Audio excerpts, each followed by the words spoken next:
Left is Huntington Hospital, and this is a very congested area. Going to hook a right, and his next street is going to be Orange Grove. This motorcyclist really trying to evade these officers. We know this area. We know it's really busy, and it's very dangerous. Again, the motorcyclist is looking behind them, but what they don't realize is that they have a lot of eyes above them. And look at how fast, Mark, right there on Orange Grove. Look how fast this motorcycle is going. What law enforcement is going to do is just go back into a tracking mode, hopefully have a helicopter that can monitor and get the license plate of the motorcycle and wait for the terminus, the end of this chase, when this guy goes home. Yeah, and it's not as though, Mark, you can sort of talk to the person. You know, many times law enforcement, they'll be able to contact the person if they have an idea who that suspect is. He has not come to a stop at any intersection, so I got to assume that he's been blowing through some red lights. This looks like this would be another, and he may make a right there on Allen. He seems to be just blowing through every single intersection that he comes to right here, and this is, I think, going to be Villa Street. Yeah, East Villa Street, Mark. He just passed a fire station on his right, and then this is the corner of Altadena Drive. This would take him right back to the 210 freeway. It was something in their mind that said, hey, I'm being chased. But you're not being chased anymore, so it's just the freedom and wanting of the freedom, I guess. From what we've seen, he's willing to do anything to get away. That being said, again, sorry if this is reiterating, now in tracking mode. It started in Glendale, which tells us that it started in their jurisdiction and then made its way onto the 210 freeway. At no point did the California Highway Patrol pick it up, though, which is pretty rare considering that it was on the freeway. But you just see him there on the other side of the 210 freeway. Perhaps he's going to try to pick it up here again at some point. But again, just a single rider. We actually had a pursuit involving a motorcycle just about 2 days ago that had two people on board, but this is a single rider. Well, you know, we did hear originally that this possibly is a stolen motorcycle, and if it is a stolen motorcycle, that rider definitely came prepared, helmet and jacket. That vehicle, that bike that you see right there, is making its way now in the westbound lanes of the 210 freeway. It was on the surface streets for a little bit, but we were basically starting out almost in the Eagle Rock area and made its way out here to Pasadena. When you talk about the experience of a person trying to steal a motorcycle, you kind of have to know something about how to ride a bike like that, right? Definitely, and in the past we've seen some of them where you clearly are watching that person struggling to drive that motorcycle. This one, it looks like it's definitely a street bike, and you can see it's missing a lot of the cowlings on it, and maybe some kind of stunt bike or something like that. We do know that units are behind this particular motorcycle traffic. Semi-light, I'd have to say, around the Eagle Rock area, approaching the 2 freeway. For anybody that's just tuning in, this is a pursuit that started around a little before 12:30 or so. Started in the Glendale area, has been on the 210 and now on the 134, and could possibly get onto that 2 freeway, Eliana. And he's coming up to it right now, so we'll see if he does that. But we do have some new information to share. My pilot, Derek Bella, just relaying this to me. The airship that was on this had to peel off for another call, so he's gone. But notice that black unit directly behind him, an unmarked police unit. They're going to continue to track this guy, and he probably doesn't even know that that's the police. But again, they had to peel off for another call, a more pressing call than this. So this unmarked unit here is going to continue to follow this guy. And again, as far as this rider knows, that's not an officer, but look at how close he's getting to him. He probably sees his lights now. He's got those tail lights there that are red and blue, like your traditional police lights. So this unit is going to stick with him, but again, no airship at this point.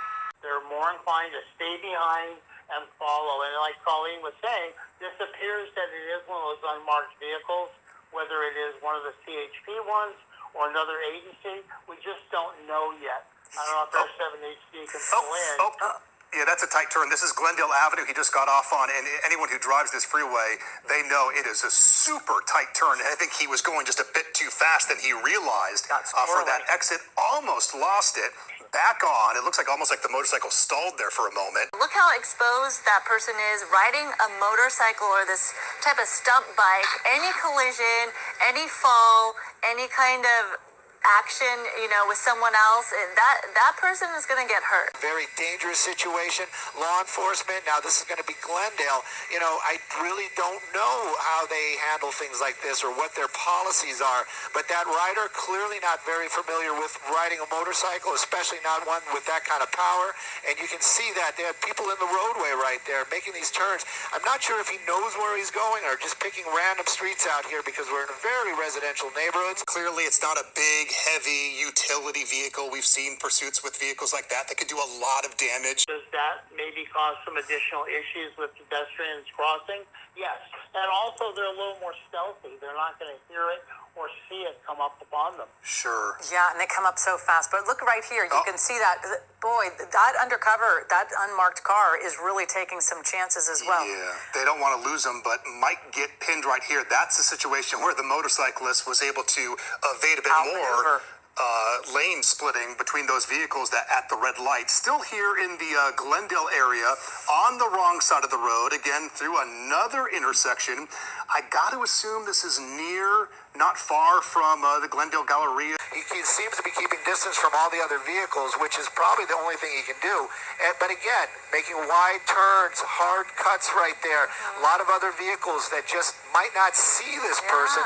And this rider, not experienced enough to get out of the way or make those fast moves to keep himself safe. Especially on those turns right there, you could definitely tell the lack of experience of this motorist. Bruce was speaking to the point of, a couple 100 pounds, which is perhaps, less dangerous to the public. Still, though, it's like a missile out there.